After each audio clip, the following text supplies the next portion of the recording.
Welcome to Pax Europiana, the podcast about peace in Europe. But unfortunately, there is no peace anymore in Europe. Russia's war of aggression must be punished and we must boycott Russia completely. I call for a complete boycott of the energy, of the trade. No trade with the enemy. That's very clear. The time of compromises and appeasement must be ultimately over. It's exactly this appeasement policy of the last 10 years, since 2008. Yeah? It has led us into this tragic war where now Kiev is beleaguered, Mariupol is close to fall, and maybe Kherson is already fallen, as they have said today in the media.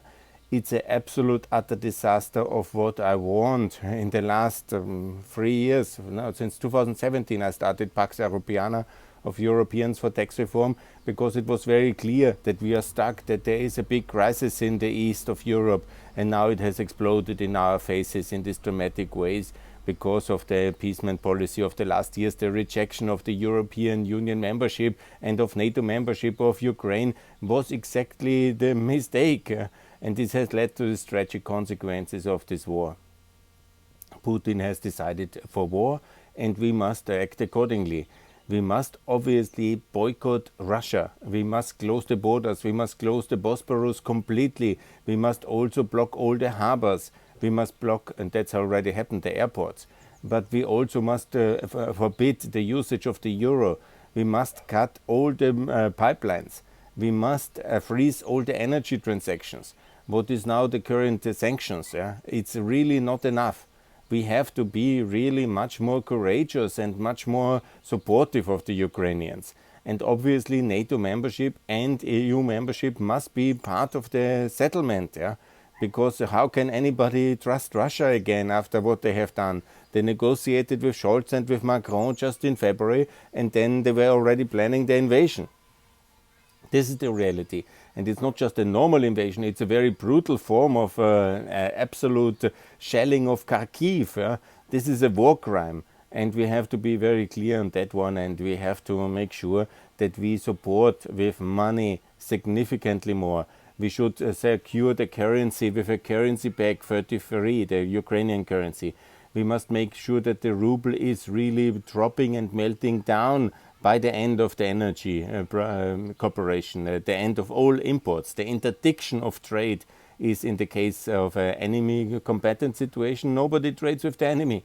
I made it very clear in the media now yesterday in Austria in the Courier Gastkommentar. And that's really the way to do it. The only way short of war is a full economic escalation. And we are seemingly not ready to do that. And that's very tragic, and that's a big mistake. And we are also not, because Scholz is now 100 billion euros in the future, and Zeitenwende, turning point of history, Macron as well, but still they want to keep the dialogue open with Russia.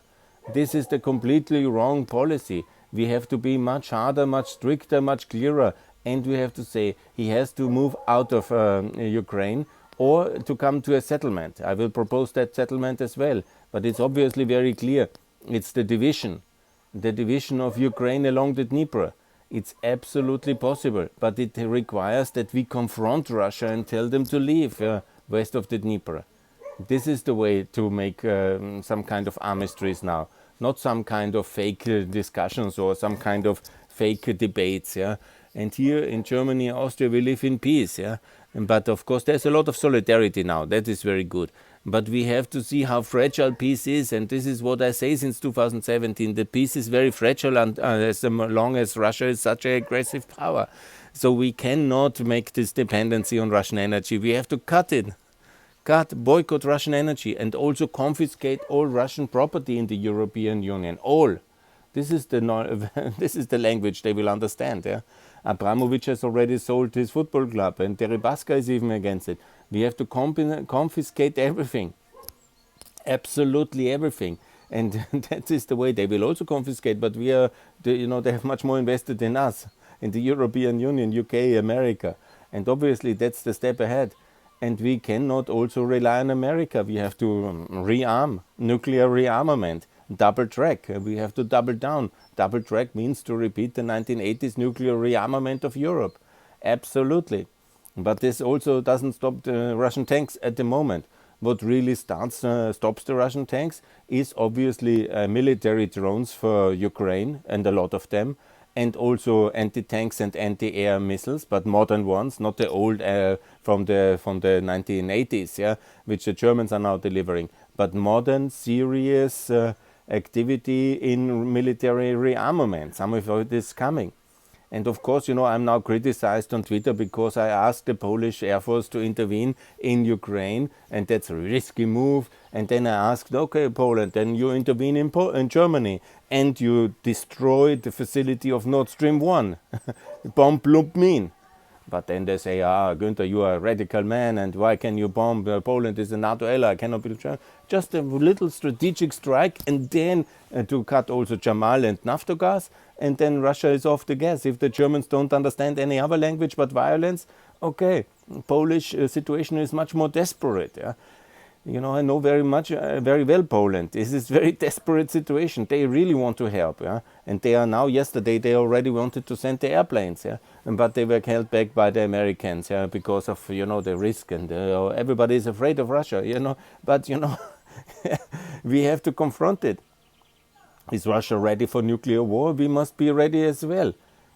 This is very dangerous. I understand fully the complexities and the risks, but we cannot allow that Russia is destroying in front of our open eyes a sovereign nation. Of course, I am also ready for some kind of agreement, for armistice, yeah, but that must be imposed by Western power. We must be very ready that we also say to Russia, here's the Dnieper, that's the line. West is us, East is you, this is EU and this is NATO, and we make a new military border along the Belarusian and the Dnieper line. And they can make their Generalgouvernerat Poland and make the genocide over there. Of course, we will protest, but we can do very little, but the people at least can be in safety west of the Dnieper. As dramatic is the situation. And that Russia is now closing in on Kharkiv and destroying Kharkiv, we can anyhow do little, but to save Kiev, we can do very much. Military drones, destroying the tanks, yeah. It's necessary, then the Polish can do some kind of mark them as Ukrainian airplanes and send the Polish Air Force, yeah. And then the Americans will be less, what is happening, we are just solidarity, empty solidarity, and rearming Western Europe will not really save Kiev. And that is the benchmark. Yeah? At least the west of Kiev and the west of Ukraine must be saved. Yeah? And all this fall of Kherson, what I hear, that's absolutely disaster. The Russian armor in Kherson and in Kiev must be destroyed. It's an easy target. Yeah? Yeah, they have a big colonne, and so we must destroy it. And the time for peace is over. And when then Russia says, okay, we go to nuclear deterrent and DEFCON 2, let's go to DEFCON 2 as well. The time for peace is over. This is war, and it's the European-Russian proxy war in the Second Cold War, and it has all the elements to be very, very hot. If we don't really destroy the Russian war machine's ability to fund itself, so we must boycott, we must end the energy, we must stop coal, we must stop all this. If it's necessary to open up the nuclear power and the coal, doesn't matter. Because we can sustain the climate change for 100 years. Yeah? But we cannot let the Ukrainians die in front of the Russian battle tanks. Yeah? And if we do that, we are no more NATO, we are no more EU. We can forget all the colors, we can forget all the values. Because values are meaningless when we let the Ukrainians die and have 10 million of them in the European Union, and we let Ukraine basically falter away under the pressure of Russian tanks. Yeah? And if we do that, yeah, then we can tear up all the treaties and all the good speeches and the nice talk about European values, the power of peace, and all these things. Yeah. We must cut Russia from the energy markets. We must interdict all trade, close the borders, close the ports, close the airspace. Has already happened, very good. Close the financial market, partly happened. SWIFT, complete block, obviously, and interdict the usage of euro. And then we have to also options of military intervention. And if the West is not ready to do the full economic, then next week the military intervention will be on the table with all the risks attached. And that must be very clear. So if the ones who are now saying, because of coal and it's too expensive for us to cut the coal and the gas, next week it will be military intervention on the table. I've already started. But next week I will call for full-scale Kosovo-style and Bosnia-style military intervention to save the west of Ukraine. They're not just the airspace guardian kind of no-fly zone, but the full-scale military intervention will be on the table. Otherwise, this will be the end of the West. And it's like this. And the risk of World War III. So I cannot understand that Baerbock goes then with a big speech and says, now coal is very important, gas is very important. That we all know. But it's more important peace, and it's more important to save Ukraine. So we have to make priorities, and we have to cut the energy supplies. There is no alternative to it. The alternative, if it means World War III. Basically, next week, the whole full-scale war between Europe and Russia in Ukraine. Because ultimately, we're already funding Ukraine, we're already giving armies, fighters are going in. And that's something I actually disapprove of. The Ukrainians have called the fighters, volunteers to go, like in Spain. You know what that means? That means a complete kind of Bosnian escalation, a Spanish escalation that has absolutely led to World War II. Let's not forget the Spanish Civil War was, and this is not a civil war, let's not forget. It's absolutely an aggressive war where poor Russian miners are sent into the battle by the reckless warlord of Russia, Mr. Putin, the war criminal. And there can be that's the absolute Rubicon which he crossed. And that we still buy something from him is absolutely trading with the enemy. That Mr. Schüssel and Mr. Schröder are still sitting on Lukoil, Gazprom, Rosneft and Knessel is absolutely disgrace and they must be sued for treason. This is treasonable activity. And here is very clear that they must be sued and they must be in a way court-martialed. This is the way to do it. And there can be no kind of compromise here on that one. A complete end of trade, otherwise we have the full threat of escalation into World War III. And this is the way, and this is the only way.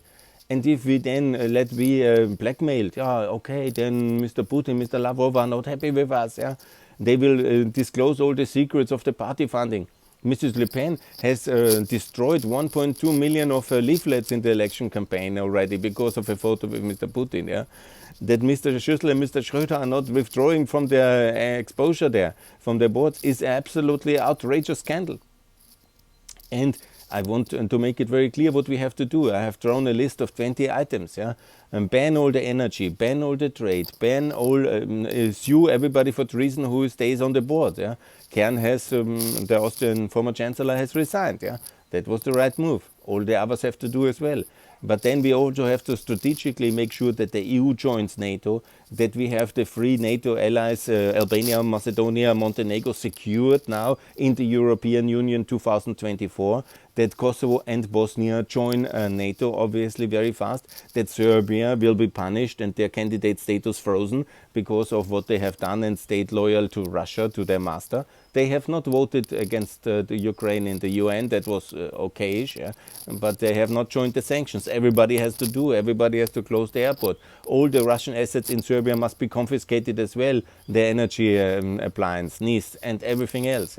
This is the way we have to expect it from a country which wants to join. So Serbia is not ready, must be suspended. Vucic must be voted out. That's absolutely clear. The same actually for Orban. He has been smart enough to see the tiding wave and he has changed now back to the West. But obviously the hope is that Macky Sall will come and also that Valéry will put out Macron, the appeaser. Anyhow. But in Germany, some positive. Internally, that was really good. There's a huge wave of solidarity and there's 100 billion more of defense for this year. That's significant only. But of course, the energy links are the problem of the appeasers, and that has to be cut. And then obviously the EU has to join NATO. All the 6 neutrals have to ultimately be asked if they want to leave the EU or join the NATO. And that is very important, the EU to join NATO. And then also to have a clear EU membership perspective and written in the law EU potential candidate status for Ukraine, Georgia and Moldova, as I say since many years now. And we should have done that and we could have avoided the war, because this is very much Merkel's war. 8 years of compromise, not doing, and then no result. And it was possible to change the thing and to understand the situation. I said it. I went there. I said it. I worked there. I know it. It was very clear. You can, and I made it in the interviews. It cannot be like this. It will not work. Between these huge power blocks, Ukraine will be torn apart, and exactly that's happening. But we could have had a 93% as it was in NATO and EU if we were able to stand up for Ukraine after 2015. Yeah, but we were not. We wanted to the neutralizers, not me. The neutralizers wanted to neutralize it, reject the EU, reject the euro, reject NATO, and leave Ukraine like it was. They were actually preparing themselves, as you see, militarily. They were also really reforming. But the West were more important was the anti-corruption court than having real fighter planes. That you see as well. When a country is managed by Western diplomats, it's really a disaster. This has to be a country, and this situation has to be led by military strategists and economists. Western diplomats are absolutely only for, talk to Russia, talk with... Last week I was in Moscow, it was so nice, and my masters have already the contract on Gazprom, and so on and so on. And now we are in the ultimate disaster, which is so risky towards World War III. And I'm normally not easily using this term. But this is really the escalation potential absolutely there, because I know exactly how the Polish feel, how the Lithuanians feel, and how the Eastern Europeans feel, because they see themselves as the victims as well, and you cannot easily restrain them. And the Polish have the army, and I encourage them actually, because it's the only way to get the Americans in, and without the Americans, as I say so often, we are anyhow useless. And so we have to really also escalate it in order to get the Americans in order to have at least half of Ukraine. And also that means a significant part. It means that the people are safe and they can have an alternative, a real life, and Ukraine can be then the Western Germany in the EU and NATO, as it was in 55. We create some stability to avoid war, and we work for unification after the fall of Putin, which ultimately will come, because we will buy never again any energy from the Russian, and we buy nothing evermore. And we will not allow them to invest, not to trade, we will separate our economies, as it was in the First World War, disaster in the First Cold War. There was no economic integration. There was also, the Austrians were, of course, in 68 and starting with this Ostpolitik of energy. That was the big mistake. Otherwise, the Soviet Union could have never funded the 1970s when they were so strong. But we always, this Ostpolitik is absolutely a disaster, and now you see how it's failed. So we will never ever buy any Russian energy anymore until there is a Western-style democracy in Russia. That will take as long as it takes, and the Dnipro will be the military border. Belarus is with them, and that's basically the way to settle that. And I call for the American president and President Xi and the European leaders to make exactly that kind of peace initiative, and in the meantime to fund the Ukrainian resistance, because we are all Ukraine today and forever, and we will stand with Ukraine. And I call all my friends there to resist the Russian onslaught, and to support with money and with weapons as much as we can, to give them the means to fight and to survive. Yeah, that's not the peaceful message I normally have, but we failed in that, and I failed as well. I was not able to change the European public opinion. I was, of course, Merkel's and all Scholz and all the appeasements until the last moment. They went there and said, "Oh, yeah, it's we have to talk, dialogue and diplomacy will help, and just neutralize. And we anyhow don't like Ukraine in NATO and EU." That was the talk in February, until this historic and tragic day of the 24th, when Putin opted for war. And actually, he had all the time already opted for war. Now the documents are coming out. They wanted to attack already on the 15th, and they waited just for Xi's Olympic Chinese Games, and that was the exact deadline when Olaf and Macron were already in Moscow for these negotiations. The decision for war was already taken. This is Putin for you, the warlord of Russia, and we have to work for his fall and liberate Russia from him. Good. For peace. But unfortunately, we face a brutal war, and we have to do everything to save Ukraine. Thanks a lot. Bye.